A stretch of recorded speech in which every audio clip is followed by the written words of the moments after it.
हुजूर में कोई शक नहीं। एक दिन आके कहने लगा कि बताइए मेरी मुट्ठी में क्या है।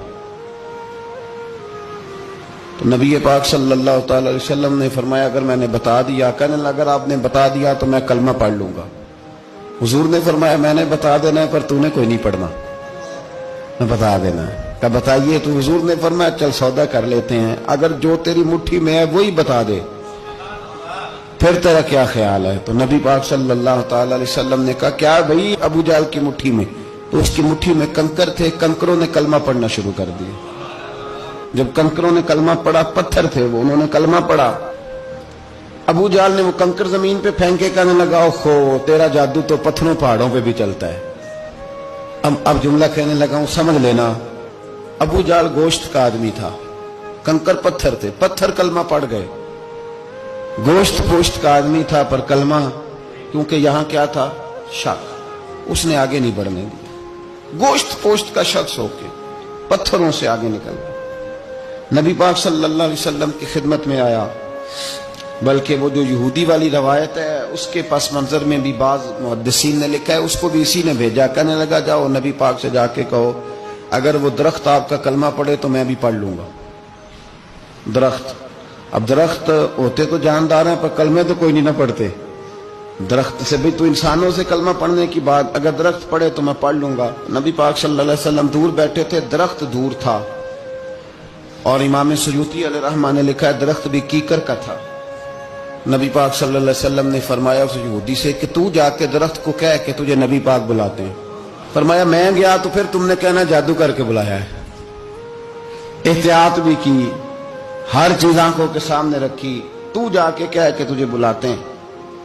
वो बंदा गया, जाके कहने लगा, और इमाम सयूती ने इसको लिखा है, कहने लगे उसने नबी पाक का नाम भी नहीं लिया, क्योंकि अबू जाल एंड कंपनी को पता था कि मुस्तफा के नाम में भी बड़ी बरकत।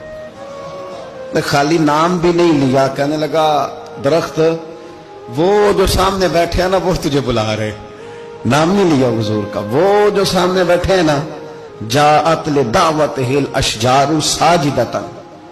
इमाम बोसीरी कहते हैं दरख्त आया और सजदा करता हुआ, जमीन चीरता हुआ आया। किस तरह आया? पहले आगे झुका, फिर पीछे झुका, दाएं झुका, बाएं झुका। यहां भी लिखने वालों ने लिखा है कि वो ना दरख्त अपनी जड़ें उखेड़ रहा था। जब चलना था ना उसने हुजूर की तरफ आना था तो आगे दाएं बाएं हुआ, जड़ें उखेड़ रहा था। लेकिन हमारे उस्ताद जब हमें ये रवायत पढ़ाया करते थे तो कहते थे जड़ें नहीं उखेड़ रहा था। जब उसने सुना मुझे नबी पाक ने बुलाया तो उसे वजद हो गया था, वो झूमने लग गया था, झूम रहा था। हुजूर ने मुझे बुला लिया, जाअत ने दावत हिल अशजारु साजिदा। तो दरख्त आया, उसने आके नबी पाक को सजदा किया। लकड़ी का बना हुआ दरख्त है, सजदा किया। सजदा करने के बाद दरख्त उठा और उठ के उसने नबी पाक का कलमा पढ़ा। वो जिसको अबू जाल ने भेजा था ना यहूदी, वो दरख्त की हालत देख के कलमा पढ़ गया। वो कलमा पढ़ गया, लेकिन यही बेईमान कहने लगा ओए होए इनका तो दरख्तों पे भी जादू चलता है। ला रही वफी शक कुरान पाक में, लेकिन अगर बंदे के दिमाग में हो उसका इलाज है कोई, इधर ही शक बैठ जाए। कोई सादी मिसाल देता हूं कि सामने दीवार साफ हो लेकिन गर्द अगर आईने पे पड़ी हो, दीवार साफ करनी चाहिए कि ऐनक का शीशा साफ करना चाहिए?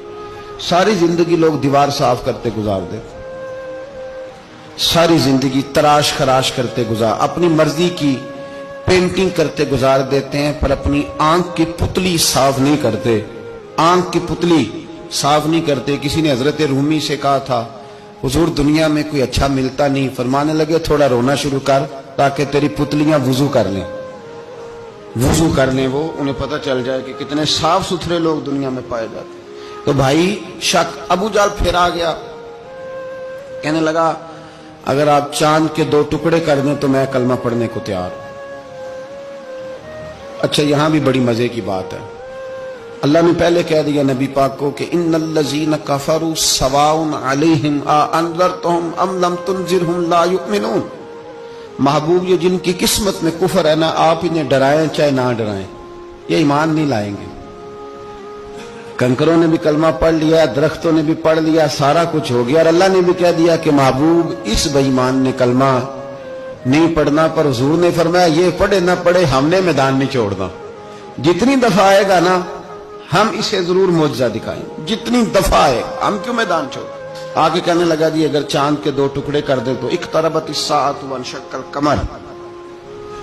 تو نبی پاک صلی اللہ علیہ وسلم نے انگلی کا اشارہ کیا، چاند 2 حصوں میں بٹا. کوہ صفا ایک پہاڑی تھی مکے میں، آدھا ٹکڑا پہاڑی کی اس جانب ہوا، آدھا اس جانب. یعنی وضاحت کی اللہ کریم نے کہ ایسے نہ ہو کہ یہ کہہ جی وہ تو ایسے بالکل شک ہوا تو مل گیا، پتہ نہیں میری آنکھوں پہ جادو ہو گیا، ملا ہے کہ نہیں ملا. جب ٹوٹا تو حدیث پاک میں آتا ہے کہ آدھا چاند کوہ صفا کی ادھر گیا اور آدھا تو پہاڑی تھی، چاند نیچے آیا، پہاڑی کے گرد گھوما، آگے جا کے ملا. یعنی وقفہ دیا گیا باقاعدہ دیکھنے کا، سمجھنے. پوری دنیا میں جتنے لوگ اس وقت چاند دیکھ رہے تھے، ہندوستان تک روایتوں میں ملتا ہے کہ لوگوں نے گواہی دی کہ ہم نے چاند ٹوٹتے دیکھا ہے. زمانہ مان گیا، لوگوں کی چیخیں نکل گئیں، لوگ قدموں میں گر گئے.